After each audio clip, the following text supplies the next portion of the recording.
week, you saw us sleep in the chicken coop, and this week, our girls have claimed it as their own.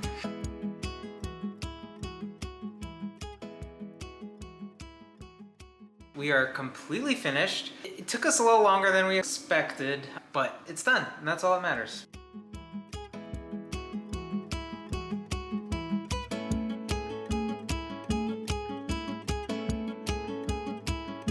Chicken coop building's easy, right? Yeah. It's probably what, a month? Hope these girls like it.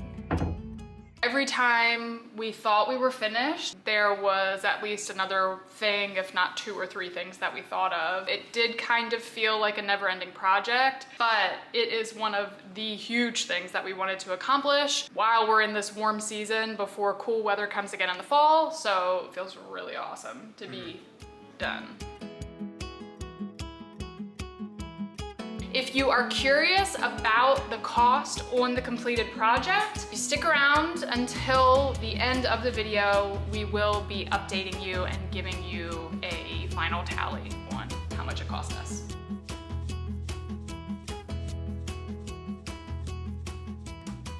Cleo, are you the guard dog? Good girl. Hi. Again, we have a visitor. Are you gonna say hi? Here's our big girl. She's huge. You want me to hold you, buddy? Come here. Yeah, right. Come here, buddy. Come over here. You want to be in the video too? Arlo's 160 pounds. We're not going to pick him up. Just know that he's right down here. Did Daddy come home on his birthday? Happy birthday, dear Jonathan and Daddy. Happy birthday to you.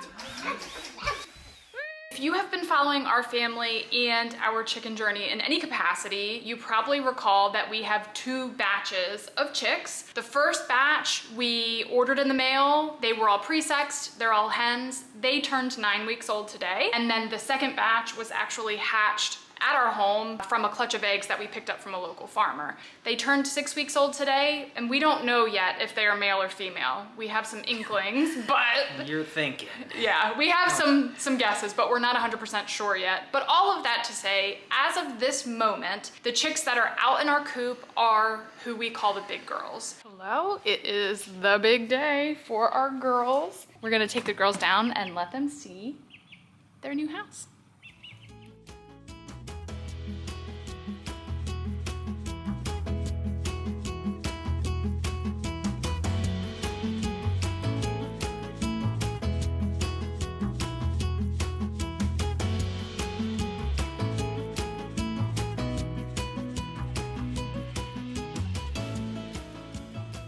It was a process from tiny chick to chicken, essentially, of getting to the coop and being ready. All of our chicks started in a small brooder with a heat lamp. Then they went to the basement where we weaned them off of the heat lamp. Then they went to the garage where there was obviously a little bit more temperature fluctuation, and from the garage moved to the coop. Our 6-week-old chicks, they are still in the garage right now. From the research that I've done, it suggests that you kind of wait until all of the chickens are about the same size before you bring them together and combine the flocks, especially because we know that we have some roosters out there, so personalities are a little bit bigger with our hatchlings. In like 2-ish weeks, I would imagine, the littler ones will be joining the big girls that are already happily living in the coop.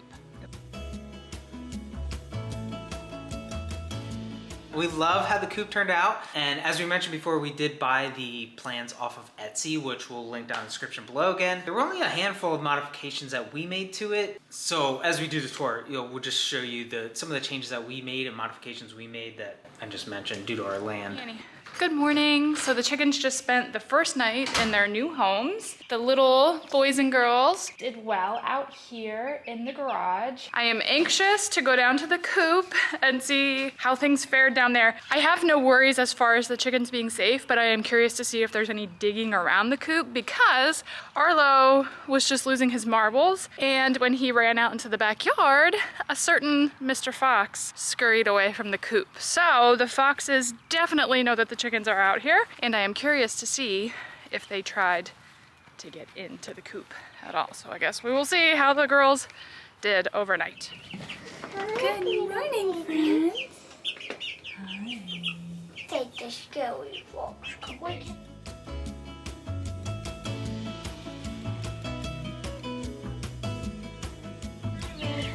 Say the gang's all here. She was on me. Now is the time that you have all been waiting for. So here we go for the inside and outside tour of our chicken coop and run. All right, so welcome to our coop. This is the coop side here, and this is the run side here. Both of them have full-size walk-in doors so that we can access the coop and the run for cleaning and to interact with the chickens. This coop was supposed to have both doors on the front, but if you see our land, we have a downward slope this way. We did not want the slope of the roof to be going off the backside. It would be very low, and if you're familiar at all with these metal roofs, they are sharp as anything, and we did not want the low side to be back on the hill where somebody could walk underneath it and get cut. So we flip-flopped the orientation of the run and have the door on the backside. It keeps that metal roof up high so that we don't have the hazard of the sharp edge being here, and it also works in our favor as far as rainwater goes. We wanted it to drop off the front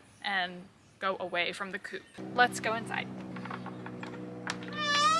Here we are inside of the coop. Over here we have 4 nesting boxes for our chickens to choose from. Everything else on the interior of the coop, apart from those nesting boxes, was formulated by Jonathan and I to try to maximize use of the space and give our chickens some options for roosting and perching at night. We added these little ladders going up to the nesting boxes. They were just made with leftover plywood scraps and 2x2 pieces of wood. Our chickens are not laying yet. They're only 9 weeks old. One of our chickens is an early layer. She could lay anywhere between 12 and 16 weeks, but the rest of the girls are pretty average, and so it'll be more like 20 to 24. None of them are using the nesting boxes yet, but one thing I am noticing that we may need to tweak when they are, I foresee them kicking out a lot of the bedding that's in there, so we might need to put a little lip in each of the nesting boxes. And then I will show you the different perch bars that we have here. We have a couple of platforms that are a little bit deeper in case they want to lay down at night instead of, you know, hanging on to more of a narrow bar. Behind Jonathan here, we have this one. And then if you see here, we have a big ladder going up here to a high perch.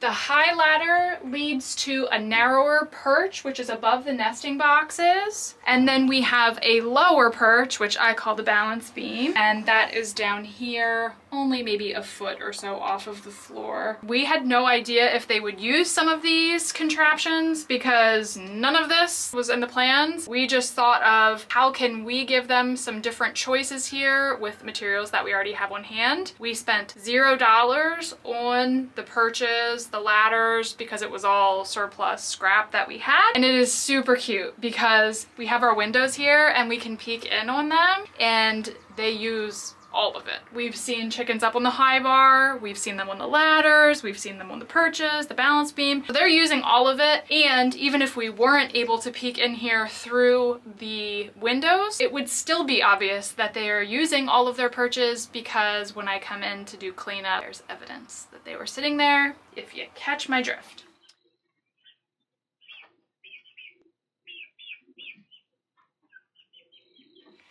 Biggest issue when you are building a coop or modifying a coop that you have bought pre-built is making sure that every crack, every hole, every nook and cranny is covered by hardware cloth, not chicken wire. Chicken wire keeps chickens in, it does not keep predators out, but the hardware cloth, which is, I believe we chose a 1/4 inch opening, keeps everything out as long as you cover every crack. You will see that every single open panel is covered by hardware cloth.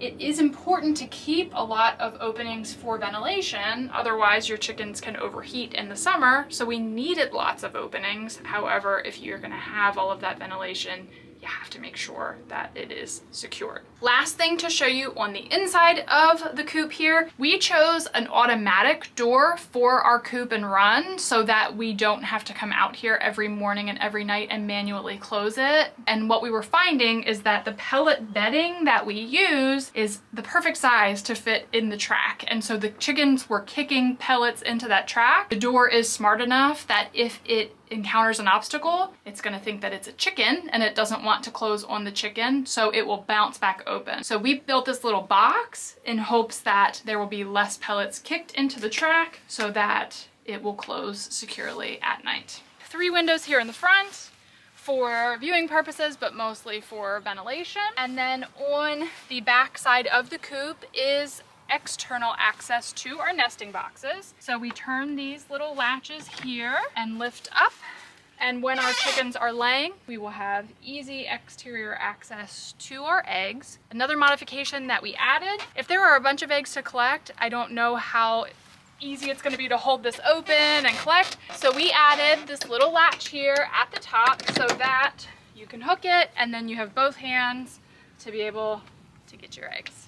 Before we go into the run, again, you will notice hardware cloth everywhere. The entire exterior is wrapped in hardware cloth, and again, all of those little nooks and crannies at the top are covered. A lot of folks will dig and bury 12+ inches of hardware cloth to keep predators from digging under the run and getting access to your chickens that way. We, toward the end of our project, were running low on hardware cloth, but knew that we wanted to keep our run as predator proof as possible. We tried to put on our thinking caps and think of ways that we could save money instead of having to run back to the store and grab several more rolls. And so what we did was we actually trenched the entire way around the run and sunk cinder blocks. We had lots of old cinder blocks sitting around our property, so we dug everywhere that you see these rocks around the outside. We dug a big old trench, sunk a cinder block down in there, and then covered it back up. Is it completely foolproof? Absolutely not, but we wanted to know that we did our best with the resources that we had, and that is what we had at the time. Okay, let's go into the run. Hi guys. I'm gonna give you a reintroduction because the last time you saw these girls, they were about this big. This is Brownie. She is our golden Cuckoo Maran. This is Sweetie Petey Maple. She's our shy girl and she's a Rhode Island Red. This little one here is, oh, sass pants. That's Blackberry, and she is our silver-laced Wyandotte. Chubby Cheekers here is Turkey, and she is our Sapphire Jewel, and hopefully will be laying blue eggs for us. Our other white gal next door is Vanilla, and she is our Austra White. She is the chicken that has the potential to be laying for me between 12 and 16 weeks, so we shall see. And last but not least is Billie. And Billie is our Barred Rock.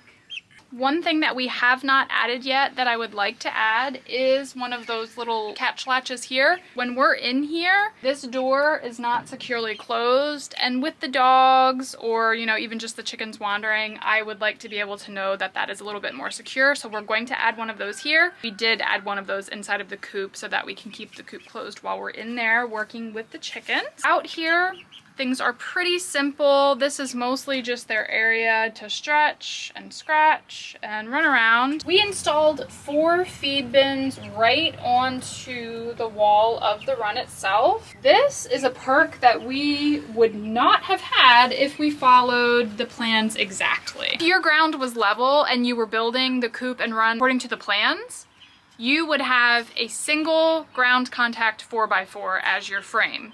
But if you look over here, we have several ground contact 4x4s on this side. Our ground was anything but level. We did level the area under the coop and put a stone pad under that, but we decided that we didn't want to dig up the ground where the run was going to be because we wanted to give the girls access to grass. We didn't want to take all of that away, so we went with the land as it was, which meant lots of 4x4s on this side and just the single 4x4 on that side. For anybody else who elects to build this coop, if your ground is level, you will not have to make that modification that we did, but it's kind of cool because number one, I feel like it adds visual appeal. There's a little bit more going on over here. It also is a little bit more of a fortress as far as deterring animals from getting in, and Then we got to hang our little feed troughs over here. This one is water. Then we have their food. The one that is empty, that is going to be their calcium choice. We are going to be giving them crushed oyster shells and also their own eggshells. I'm going to dehydrate and crush up in there for them, but I don't think I do that until they are closer to laying. So we're not quite there yet. That's why that one is empty. And then in the last bin here, any guesses? Any guesses?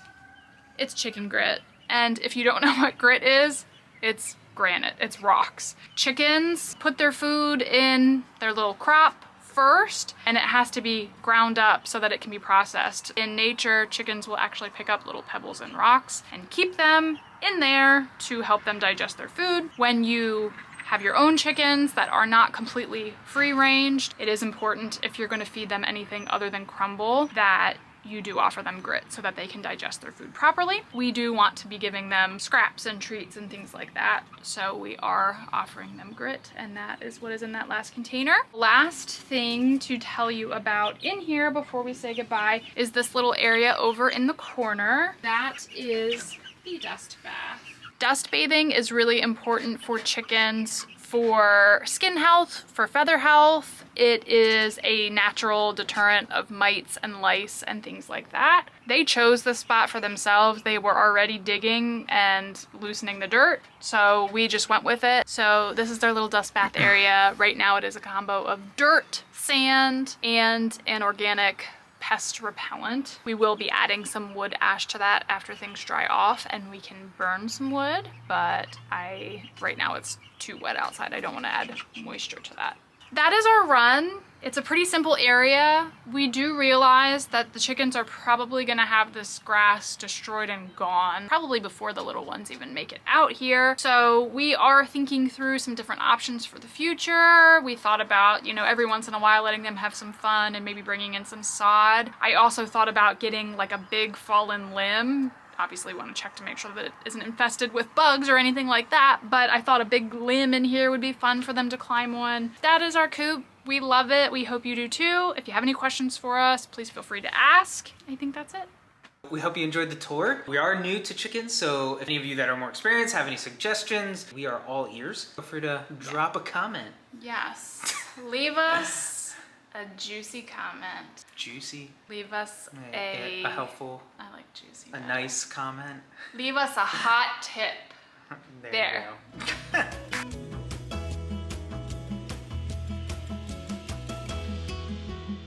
We almost forgot to tell you The most important part. What I did is I went back and looked through all of our receipts and I got a tally total. Is there a chance that maybe there was a receipt here or there that got misplaced? Yes. However, it all balances out because I also know that some of the supplies that we bought, we ended up returning. So I'm gonna say that any of the receipts I forgot are balanced by returns. One other small caveat is that we did buy a few things, such as like an angle grinder, which obviously is going to be able to be used for future projects. Not a lot of expenses in that way. I would say probably $100 or less are things that can be used for other stuff apart from the coop, but give me a drum roll. Oh man. That's the lamest. There we go. That's a little better. Lamest drum roll I have ever heard in my life. Our total for the coop came to about $2,178. It's an investment. Pre-built coops are not cheap. For what we got, for the ability to be able to walk in both the coop and the run, I feel like we did good. We love the coop. Seems like the girls love the coop. And yeah, that's it. See you next time. See ya. Have a good week. So yes, coop is finished. Obviously Jonathan's tired, he's yawning. If you have been following, and oh my gosh. Did you step in dog poop? Yep. Oh, it smells so bad. Turned 9 weeks old and they turned, oh my gosh. Go lay down. Go lay down. Who wants a num num? Who wants it? Take 17. UPS is here. More interruptions. I bet that's our cameras. Girls who are in the hen, oh my gosh, who are in the coop. We do love how the coop torn out. We love how the coop turned Oh out. my gosh. I'll get there. Rungs of the ladder, I guess you would say. So we're just screwing those on there. Hey, you want to know what is not a pro tip? So watch this, right? It was really sunny today. I was outside all day. I put my hat on to protect my face. I wore my buff so that my neck wouldn't get burnt. Guess what area of my body I did not consider and is hurting